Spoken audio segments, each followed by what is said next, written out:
Hey, what's going on, everybody? On the Road DFS coming at you once again with another fantasy preview live stream here. I found the live streams are just a little easier than the other videos. I'll get some pre-recorded stuff here going shortly as well, but live streams it's just a little more simple to get out there to you. So today we're doing the Boston Celtics.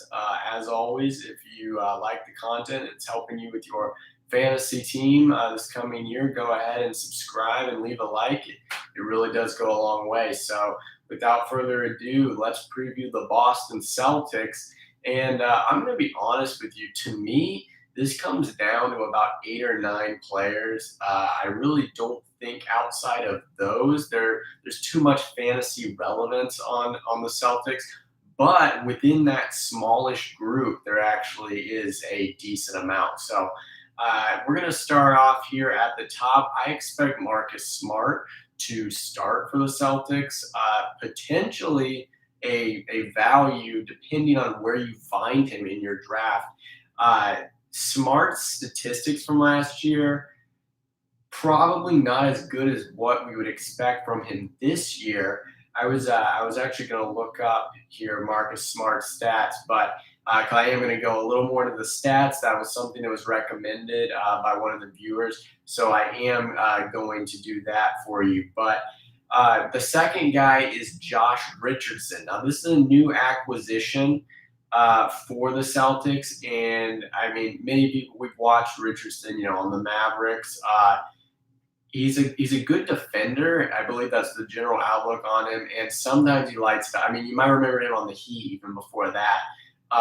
Kind of a tough player to gauge in some ways is Josh Richardson, because he's had some really nice games when you're like, wow, this guy could be one of the young stars in the NBA. And then some games, I'm pretty sure he's had games where he didn't even score before, if my memory serves me correctly. He's had some really ugly games too. So you don't know which Richardson you're going to get, I guess, on a night-to-night basis. But I'm pulling up Marcus Smart right now. We're going to look into his stats here.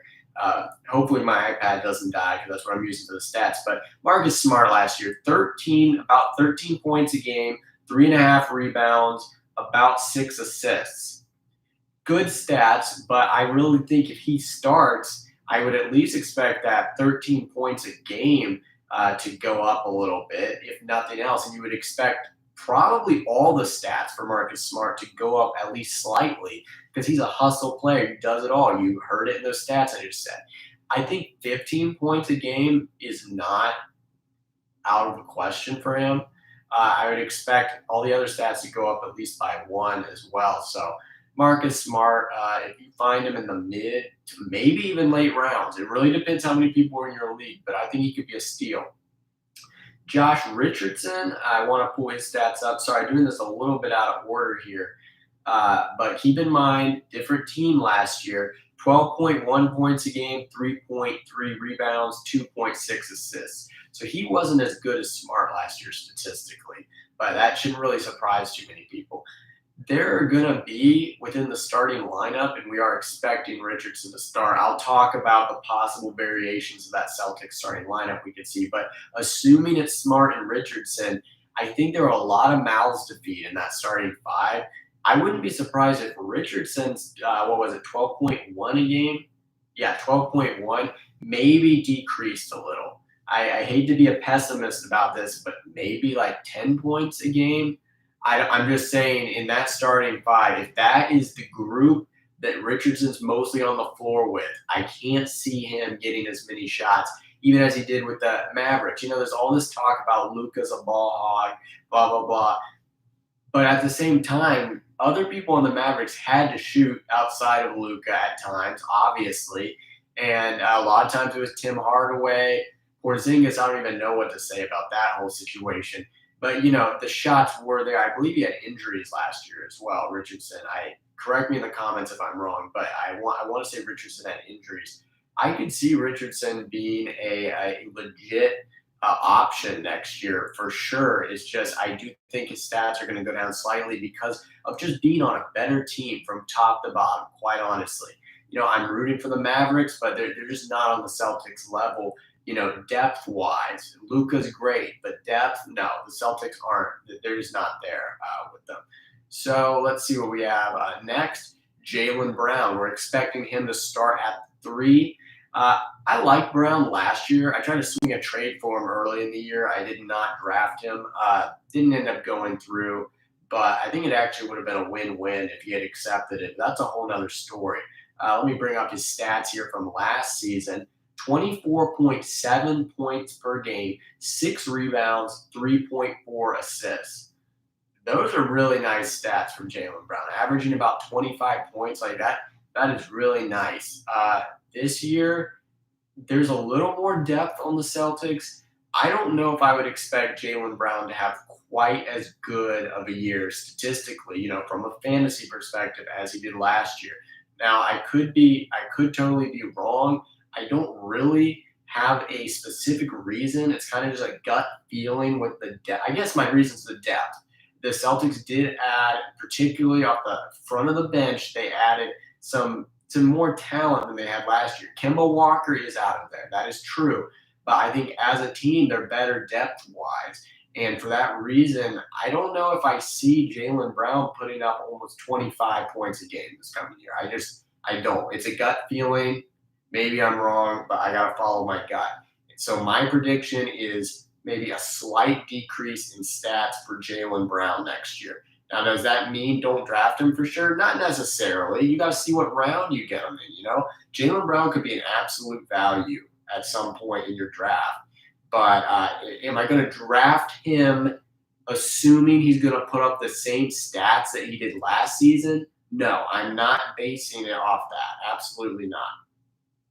All right, so my projected Celtics starting lineup, that's what we're going through here. Marcus Smart was number 1.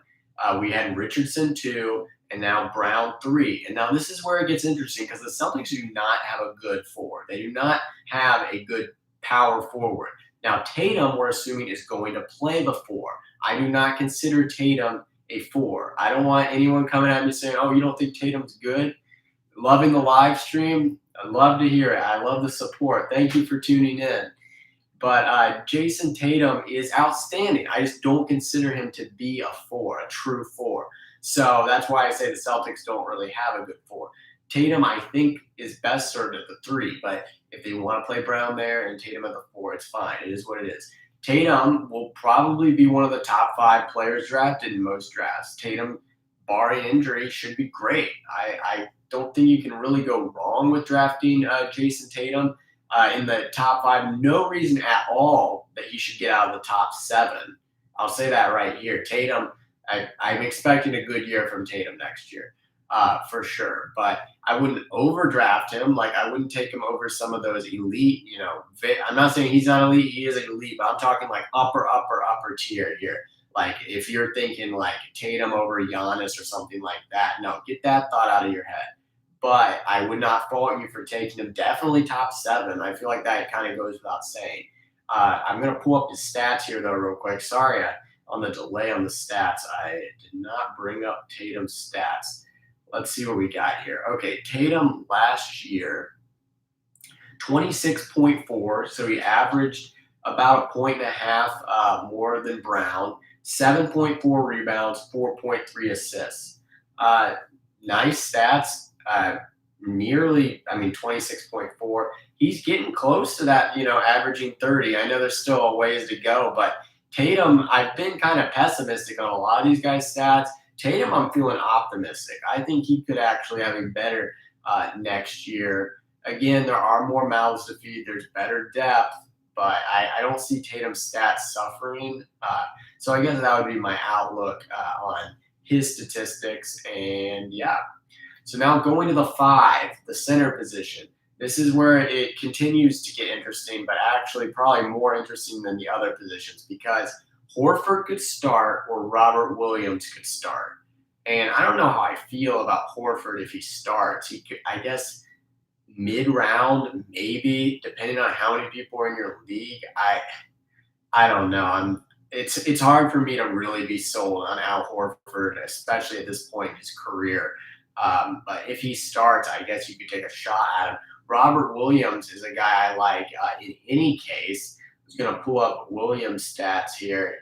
He's a very solid fantasy player in general. I think it's no secret that a lot of people like him coming into this coming year. Last year, 8 points a game, almost 2 assists a game, and where are his? And 6.9 rebounds a game, which is pretty impressive when you consider. I can't see it here, but his minutes per game were not. We know it just wasn't. He wasn't used to his full potential. He's one of those young players they have that I would expect to have a bigger role next year. So definitely, if Williams is the starter, I love that. I love that pick, and you would expect his minutes to be up even if he's not the starter. I just really don't know what the Celtics are doing with Horford, like point blank. I'm not saying I don't know why they have him. That's not what I mean by that. I mean, I literally do not know exactly like what their plan is for him rotation-wise, minute-wise. I was not really expecting them to have a Horford reunion this coming year. It was a little bit of a strange move to me. I would expect him to be like that veteran presence, I guess, to help Williams out. But we're just going to have to see, does he play a legit role on the team? Because there is talk that he could be the starter. But you want, at this point in his young career, you want Williams' minutes to increase. And at this point in his career, you want Horford's minutes to decrease, for sure. So they're on reverse trajectories, and there's really no reason that Williams shouldn't be getting more minutes than Horford. I would be shocked if Horford was consistently playing more minutes than Williams. It would be bizarre, but we've seen strange things before. So just watch that as the season unfolds. Pay attention to what the Celtics are saying about their rotation too, I guess.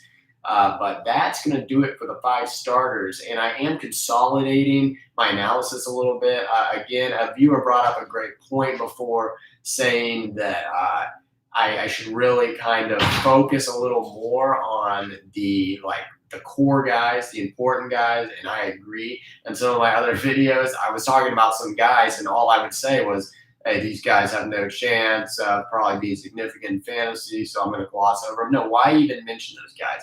So I'm not going to worry about the guys I think have no significance. So on to my next point, what I already said, no good power forwards on the Celtics. There just aren't.